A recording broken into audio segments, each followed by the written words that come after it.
আমি যে প্রাণ নিয়ে বেঁচে ফিরেছি এই অনেক, কারণ এখানে ঢোকার পর আমার হার্টবিট বৃদ্ধি হয়ে গিয়েছিল। আমার মনে হচ্ছিল যে আমি শেষ, এতটা ভয় আমার কাজ করছে, এটা বলার কোনো ভাষা নাই। তারপরেও আমি প্রাণের ঝুঁকি নিয়ে আপনাদেরকে দেখাবো আদিম গুহা বা জাদুকরের আজব গুহা।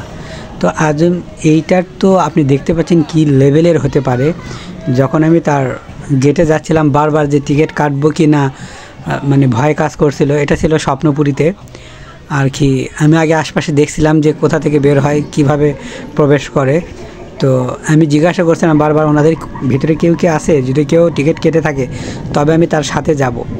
তো যাই হোক, যেই কথা সেই কাজ। আমি ভিতরে আগে প্রবেশ করিনি, একজনকে ঠিক করার পর, অর্থাৎ ভিতরে একজন আমাকে দেখিয়ে দিবে, তারপর আমি টিকিট কাটছি, এর আগে কাটিনি। যাই হোক, হ্যালো এভরিওয়ান, আসসালামু আলাইকুম। আশা করি সবাই ভালো আছেন। আমি আল্লাহর রহমতে অনেক ভালো আছি। তো আজকে আমি চলে আসছি স্বপ্নপুরীতে। এই গুহার টিকিট বা আদিম গুহা বা জাদুর গুহা যেটা বলা হয়, এটা টিকিট কত নিয়েছে আমার মনে নাই, কিন্তু ভিতরে প্রবেশ করার পর যে একটা বাজে পরিস্থিতি আমার তৈরি হয়েছে, ভয়ে আমার গা পা হিম হয়ে যাচ্ছে। আর দেখুন না, ভিতরে তেমন লাইটিং নেই, আলো কম, আর এত বিকট আওয়াজ, ভৌতিক হরর যে আওয়াজগুলো, এই আওয়াজে মনে হচ্ছে যে আমি শেষ। আর আসলে ভিতরে ঢোকার পর সে আদিম যুগে মানুষ কিভাবে বসবাস করতো, তাতে ভয়ঙ্কর ভয়ঙ্কর কিছু প্রাণী তারা রেখেছে, তারপরে কিভাবে একসাথে তারা মানে থাকতো এইরকম। কিন্তু তারপরেও এখানে দেখেন না, অজগর সাপ পেঁচিয়ে আসে, যদি দেখেন অজগর সাপ হা করে আসে, কেউ পাথর মাথায় করে নিয়ে আসে, মানে অদ্ভুত যাকে বলে। তো এইটা টিকিট কাটার পর একজনকে আমি ভিতরে ঢুকে, ওই যে দেখতে পাচ্ছেন, আমি ওনাকে বলছি ভাই আমার ভিতরে সব দেখাতে হবে। বলছে আসেন, কোনো সমস্যা নেই, আমি ভিতরে গিয়ে সব দেখাবো। যেহেতু উনি মনে হয় এখানেই থাকেন আর কি, এইগুলোই তদারকি করেন, দেখাশোনা করেন। তো যাই হোক, আমি যেহেতু লাইটিংটা এমন মানে কালারওয়ালা আলোর কারণে আমার মোবাইলে তেমন দেখা যাচ্ছে না, কিন্তু আপনারা উপলব্ধি করতে পারছেন যে এই জিনিসগুলো কতটা ভয়ঙ্কর আর ভয়াবহ হতে পারে।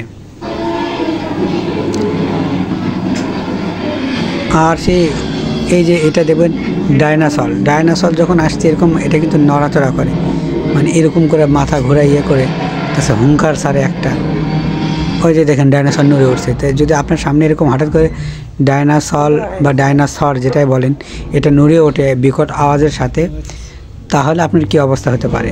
অর্থাৎ আপনি যখন ওই জায়গাগুলো পা দিবেন, ওই জায়গাগুলোতে আলো জ্বলে উঠবে বা সুইচ তারা অন করে দেয়, যেটা বিকট আওয়াজ হয়, যে আওয়াজে আপনার অবস্থা খারাপ হয়ে যেতে পারে। আর এই যে মানুষজন কিভাবে শুয়ে আছে, তারপরে যাই হোক, প্রতিটা জিনিস আলাদা আলাদাভাবে এখানে তুলে ধরা হয়েছে, যেটা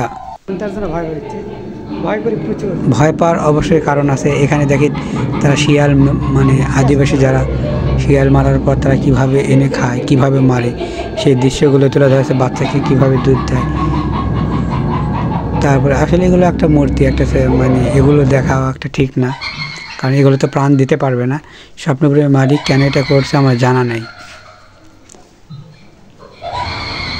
তারপরে আপনারা দেখতে পাচ্ছেন যে এইগুলোতে আসলে হুবহু আগেকার যুগের মানুষ কীভাবে কাপড় পরতো সেগুলো। যাই হোক, আমি যেহেতু এটা বের হতে পারছি এই অনেক, তাই আমি ওই ভাইকে ধন্যবাদ দিয়েছি, ভাই বেঁচে ফিরছি এই অনেক।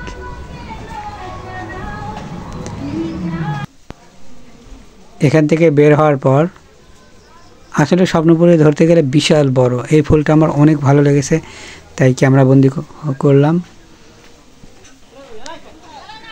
এই পার্ক আসলে যদি আপনারা আসেন, একটা কথা বলে রাখি, এখানে আপনারা খুব ভোরে আসবেন, নতুবা এই পার্ক দেখে শেষ করতে পারবেন না। যাই হোক, এরকম গুরুত্বপূর্ণ ভিডিও পেতে চোখ রাখুন হৃদয় হাসান ব্লগে। ভালো থাকবেন, দেখা হবে আগামী কোনো পর্বে। আল্লাহ হাফেজ।